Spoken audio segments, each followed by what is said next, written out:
fasilitas, pasti menempati tempat kediaman di Ternate, di Jawa, di mana kan pasti orang itu ada tempat kediaman. Yang kedua, wa mata'un ilahi, Allah memberikan fasilitas keselamatan. Apa yang disediakan manusia itu pasti Allah siapkan. Orang suka batu akik, di Bacan disiapkan batu akik. Orang suka emas, disiapkan emas di Papua.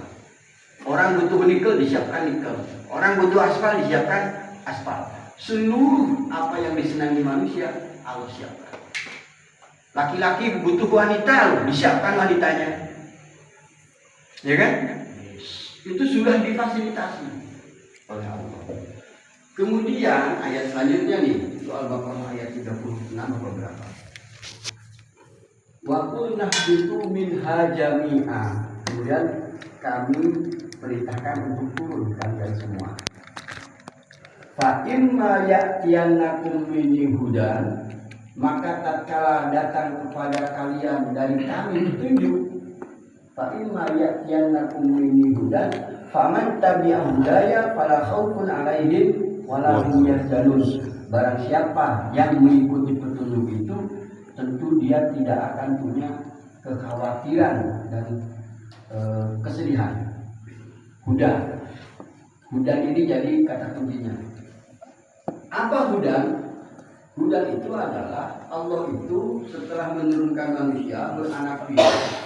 Kan Allah tidak membiarkan, tidak dibiarkan begitu saja.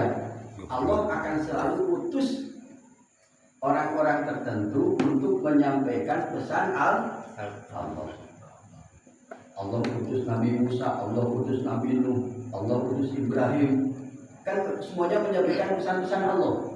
Allah utus Nabi Muhammad, Nabi Muhammad menyampaikan pesan Allah berupa apa? Al-Quran. Bulan Ramadan besok itu ulang tahun Al-Quran. Syahrul Ramadan alladzi unzila fihi al-Quran hudan lin-nas wa bayyinatin minal huda wal furqan. Jadi Allah menurunkan Al-Quran itu sebagai petunjuk. Dah paham ya? Kemudian berarti petunjuk itu asalnya dari Allah. Pemilik Al-Quran ini siapa? Allah. Jadi Allah menurunkan petunjuknya berupa Al-Quran. Dan Al-Quran ini bukan milik nabinya, bukan milik ulama, bukan milik kiai, tapi milik Allah. Sekarang milik Allah. Maka bahasanya manansah. Tidak ada sesuatu yang kami gantikan. Ketika Allah menurunkan petunjuk itu berupa aturan, berupa undang-undang, kita suka mengenal kemarin ada undang-undang KUHP baru ya.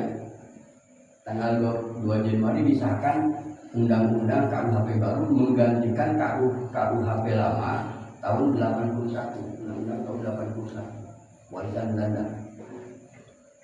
Jadi undang-undang lama berubah menjadi undang-undang baru.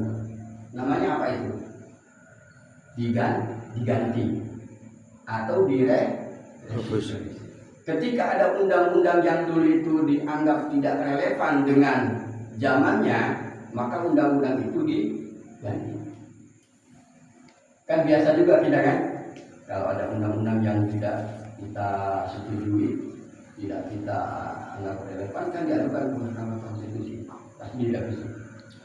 Tiap saat Pak, dunia hukumnya, undang-undang yang sudah mapan saja tetap bisa direvisi. Namanya revisi. Kinten-kinten undang-undang itu, undang-undang KUHP yang baru yang merevisi siapa? Yang merevisi pasti pembuat undang-undang. Kalau di kita berarti DPR, MPR itu yang merevisi. Rakyat kalau mau merevisi ya lewat sana. Jadi setiap revisi yang merevisi siapa? Pasti pembuat undang-undang. Nah, masuk kita ke ayat ini. Manansah, tidak ada sesuatu ayat yang kami gantikan atau kami lupakan,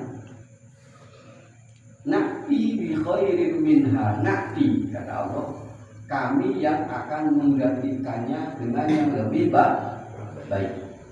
Berarti yang punya hak untuk merevisi siapa? Allah Subhanahu wa ta'ala, karena dia adalah pemilik Al-Quran, dia adalah pemilik pesannya. Manusia tidak boleh merevisi. Gimana? Kok wali-wali ini merevisi Al-Quran? Al-Quran bukan Allah. Nah ini pengetahuan tentang nasakh mansukh. Saya sering menyerupakan begini. Umpamanya saya dipesani sama Pak Kiai Kartaji, Magdur beli telur ya, sarak telur wis entek, mungkin siap, sudah dikasih uang saya beli.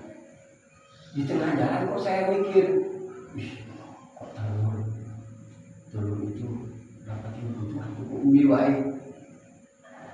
Terus saya beli umi, ya kan, atas inisiatif sendiri. Kita salah apa benar? Salah apa salah? Salah ya. Jadi punya inisiatif sendiri untuk merubah. Yang berhak merubah itu ya pemberi perintah. Wong duitnya ya dari Pak Kiai Kartaji. Umpamanya saya baru berangkat, bro, jangan telur lah, ini wae umine yo entek. Nah itu baru sah. Ya. Itu mekanisme revisi ya. Namanya mengganti. Jadi seseorang tidak boleh merevisi, mengganti, merubah kecuali yang memberi perintah. Bro, tuh kalau Samsung, dia siap tengah jalan. Saya kan senengannya 76 kita. Wah, tak ganti wae. Itu kan namanya bajingan gitu. Itu suul adab ya. Tidak boleh. Begitu pula Al-Quran. Manansakh min ayatin. Tidak ada yang kami ganti ayat-ayat Al-Quran ini. Al-Nunsiha atau kami melupakannya. Na'ti bi khairin minha. Kamilah yang menggantinya dengan yang lebih baik. Nasakh mansukh ya. Contohnya mana? Allah itu pasti memberikan firman-Nya langsung. Dulu itu wala tankihu ma nakaha aba'ukum illa ma qad salaf. Jangan engkau nikahi wanita-wanita yang jadi istri bapakmu. Jangan kau nikahi perempuan-perempuan yang sudah dinikahi bapakmu. Illa ma qad salaf, kecuali apa yang dilakukan orang-orang dahulu, kecuali apa yang terjadi masa lalu. Mafhumnya berarti kalau orang dulu itu boleh menikahi ibu tiri. Jadi kita punya ibu tiri, bapak kita meninggal, istrinya itu tak pek wae, gitu loh, dinikahi, bikin ayu, kayak dayang sumbil kan. Bapak ibu tirinya masih muda, bapaknya meninggal duluan. Nah, jadi dulu juga wis tak inceng. Nah, di Al-Quran jangan engkau menikahi perempuan-perempuan yang sudah dinikahi ibumu. Berarti kan yang sekarang itu tidak boleh. Illa ma qad salaf, kecuali zaman dulu. Berarti zaman dulu itu boleh. Nah, hukum dulu membolehkan menikahi istrinya bapak kita diganti oleh Allah dengan hukum tidak boleh. Kebayang betul? Jadi itu revisi namanya. Allah pasti sampaikan apa yang sudah Allah ganti, sampaikan. Ada lagi itu turunan ayatnya di surat An-Nisa di juz 4 akhir. Kalau mau cek, ada lagi. Hurrimat alaikum ummahatukum wa banatukum wa akhwatukum wa ammatukum wa khalatukum wa banatul akhi wa banatul ukhti wa ummahatukum allati arda'nakum wa akhwatukum minar radha'ah. Panjang ayatnya. Wa antajma'u bainal ukhtaini illa ma qad salaf. Jadi perempuan yang haram dinikahi ibumu, anakmu, saudaramu, bibimu disebutin rinci dalam Al-Quran. Ujungnya wa antahima'u bainal ukhtaini, dan kalian diharamkan mengumpulkan dua saudara perempuan. Jadi yo seneng karo Mbak Yuni, yo seneng karo adike. Jadi kadang pas apel sing diapeli Mbak Yuni kok adike yo seneng. Kan bisa terjadi. Dirangkap. Ya betul. Akhirnya dibojo kadang-kadang ini. Nah, itu haram illa makon salah, kecuali di masa lalu. Maklumnya di masa lalu boleh. Nah, paham ya? Di masa lalu boleh, tapi Allah revisi, namanya dinasah. Allah ganti hukumnya. Dulu boleh, sekarang tidak boleh. Makin paham ya. Nasah mansuh ini ilmu usul fikih ini. Usul fikih. Jadi nasah mansuh itu yang menasah juga Allah. Karena ini pesan Allah. Bagaimana nasah mansuh? Di Al-Quran sendiri. Ada lagi bulan puasa nanti nih. Uhilla lakum lailatas syiyami rafatu ila nisaikum hunna libasun lakum wa antum libasun lahun. Alimallahu annakum kuntum takhtanuna anfusakum fataba alaikum wa afa ankum fal'ana bashiruhunna. Dihalalkan bagi kalian rafas bersetubuh di malam bulan puasa. Alimallahu annakum kuntum takhtanuna anfusakum. Dulu Allah bilang itu. Allah mengetahui dulu kuntum. Dulu kalian itu suka berkhianat terhadap diri sendiri. Berarti apa? Zaman dulu itu kalau orang puasa, Pak, siangnya puasa perut, malamnya puasa kelamin. Tidak boleh bersetubuh malam hari. Siang hari nggak boleh, malam hari nggak boleh. Wah, dikebiri. Bayangkan 1 bulan penuh kita tidak boleh nyenggol bojo. Dulu ya, dulu. Jamur. Maka bahasanya alimallahu annakum kuntum. Ini kalau ustaz-ustaz pernah ngaji nahu kan tahu kuntum. Dulu kalian itu tidak boleh. Sekarang basiruhunna, sekarang yo garapan. Berarti dulunya itu tidak boleh, tetapi Allah sangat tahu kalian ini suka mengkhianati diri sendiri. Cok nyolong itu. Tak nyolong itu. Kuntum tahtanuna anfusakum, kalian itu suka mengkhianati diri sendiri. Fal'ana basyiruhunna. Nah sekarang boleh. Berarti zaman dulu umat Nabi Musa melas. Ya bukan umat Nabi Isa itu melas. Nek bulan puasa itu yo siang puasa malam juga puasa. Waduh ini piye dah. Bulan Syawal banjir. Tersiksa dia. Tersiksa 1 bulan. Maka kata Allah tahu kalian itu suka berkhianat terhadap diri sendiri. Al-ana itu kan Ustaz tidak tahu kan. Al-ana sekarang bahasa boleh. Nah itu juga revisi. Jadi tidak boleh ada selain Allah merevisi Al-Quran. Nabi Muhammad saja tidak boleh, tidak akan berani, karena itu firman Allah. Masuk badan. Nah sudah masuk. Jadi Allah itu sohibus syariah. Allah itu pemilik pesan, pemilik syariah. Jangan gara-gara tidak bisa mengkompromikan ayat Al-Quran kemudian dianggap yang satu nasah, satu mansuh, yang satu pengganti, yang satu digantikan. Itu kan aneh. Allah ngomong sendiri kok, pasti Allah nyampaikan mana yang nasah, mana yang mansuh, mana yang revisi, mana yang hasil direvisi. Zaman turun Al-Quran saja ada, Pak. Dulu ini saya bawakan ya, jadi jenengan tuh saya akan membawa pada perspektif Al-Quran. Saya tidak berani mengajarkan Al-Quran kalau saya memang tidak hafal. Karena saya bertanggung jawab pengajian ini sampai akhirat. Tidak akan berani menyampaikan perkataan orang lain. Saya takut nanti, bro, sampean ngaku jadi ustaz kok ngomong ke perkataan wong liya. Piye? Kejar saya, Pak. Dia betul. Jadi kalau saya menyampaikan pendapat orang lain, lah Tuhan itu sopo. Kan gitu.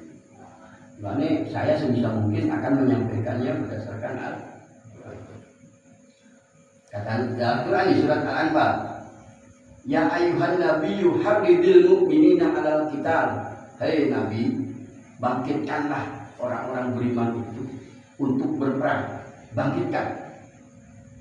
Nah, itu buat pimpinan-pimpinan ini. Jadi pimpinan itu bisa membangkitkan semangat. Tidak hanya berperang saja tentunya kan. Ayo semangat gotong royong. Ayo semangat panen nang kebun pendopo. Harus mampu membangkitkan semangat. Itu salah satu karakter pimpinan. Ya ayuhan nabiyyu harridil mu'minina 'alal qital iyyakum minkum isruna sabiruna yaglibu mi'atain. Allah nih. Jika kalian itu jumlahnya 20, kata Allah, iyyakum minkum isruna sabiruna yaglibu mi'atain. Jika kalian jumlahnya cuma 20 tapi bersabar, kalian akan mengalahkan 200. Berarti orang beriman pada masa Nabi satu orang banding 10 kekuatannya. 20 bisa mengalahkan 400, 200 berarti 10. Wa iyyakum minkum mi'atun yaglibu alfan. Jika kalian 10 orang, 100 orang bisa mengalahkan 1000 orang. Ayat selanjutnya Allah sampaikan, al-ana khaffafallahu ankum wa alima anna fikum du'fa. Sekarang kami tahu kelemahan kamu. Ya kan? Allah mengetahui kelemahan. Sekarang itu kata Allah pada akhirnya, fa iyyakum minkum isruna. Apa itu di ayat Al-Anfal itu? Jika kalian sekarang itu 100 orang bisa mengalahkan 200 orang. Jika kalian 1000 bisa mengalahkan 2000. Berarti berapa? 1 banding 2. Bahasanya sama, al-ana sekarang. Berarti Allah revisi. Itu kan berarti masih pada zaman Nabi. Jadi zaman Nabi di awal diputuskan kalian berperang. Kami akan beri kekuatan 1 orang banding 10. Berani udah bersahabat. Semakin kesini mereka mau. Allah tahu kalian sekarang itu ada kelemahan di diri kalian. Maka sekarang itu 1 banding 2. Itu namanya apa? Revisi. Sekarang nggak menunggu. Sekarang bisa 1 ya. Sekarang itu 1 banding 1 aja menunggu. Tapi kalau imannya kita selevel iman sahabat, maka tetap Allah akan memberikan kekuatan 1 banding 2.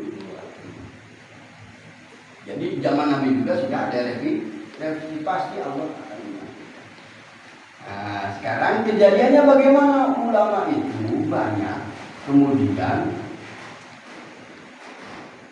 mendefinisikan nasakh mansukh. Nasakh mansukh itu didefinisikannya apa?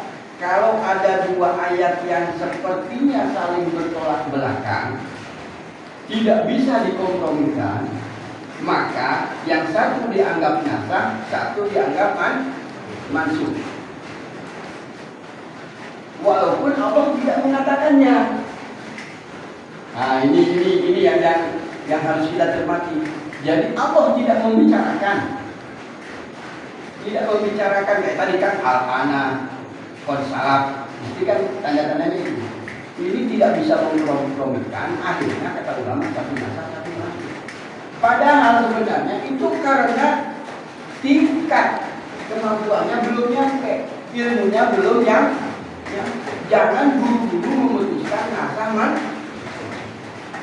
Imam Suyuti itu nasaman itu ada 100 ayat. Kemudian ulama-ulama selanjutnya bisa mengkompromikan dari 100 ayat menjadi 40, dari 40 jadi 10, kan jadi aneh deh. Ulama kok mencoba mengkompromikan, menganggap ada ayat nasam masuk di satu ayat yang Allah tidak membicarakan. Mana contohnya? Contohnya begini.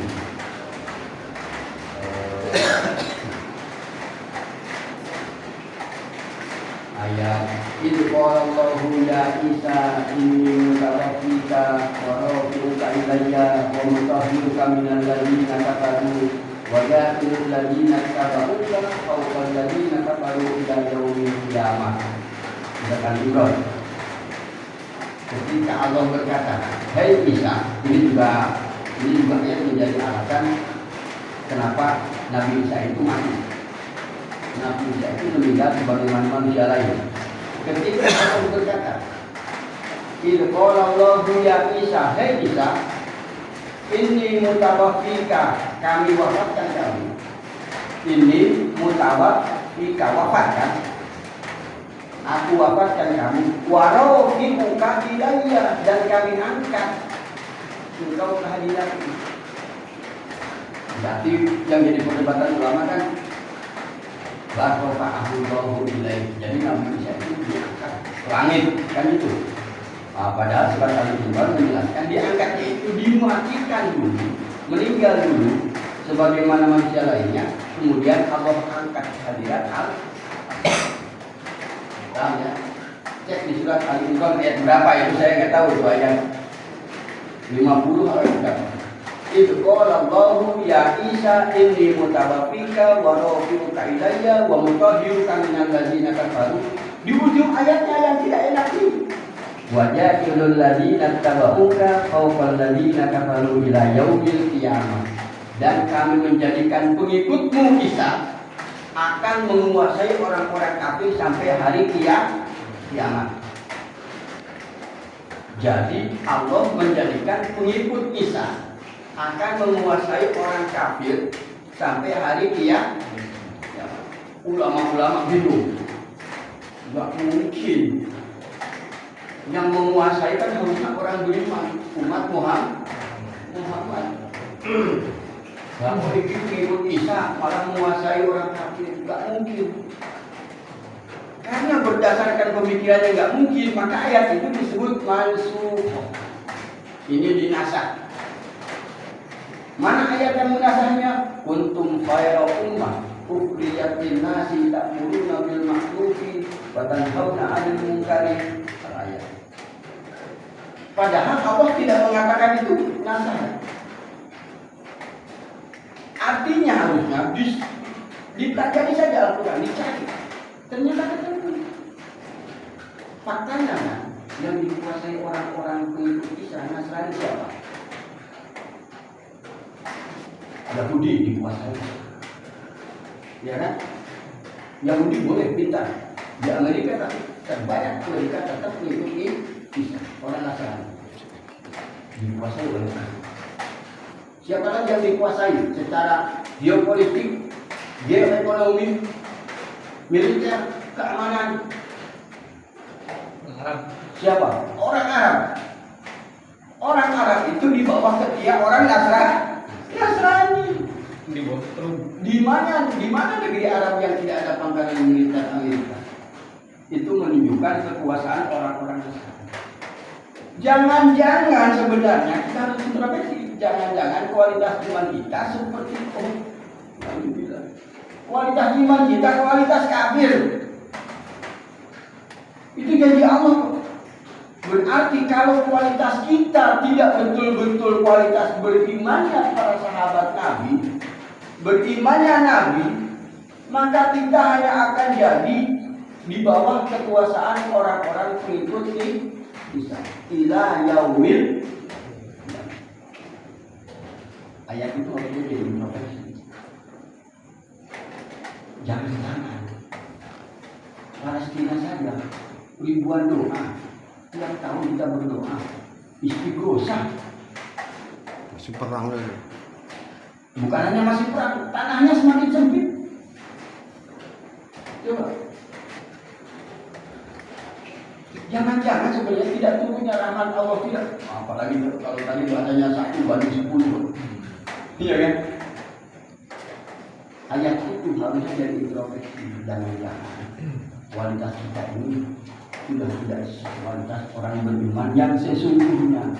Sehingga ayat itu relevan bahwa kami akan menjadikan pengikutmu Isa wajahilul ladina tabauka fawqal ladina kafaru ila yaumil qiyamah. Kami akan menjadikan pengikutmu Isa menguasai orang-orang kafir sampai hari kiamat. Itu nasah mansukh. Ada lagi.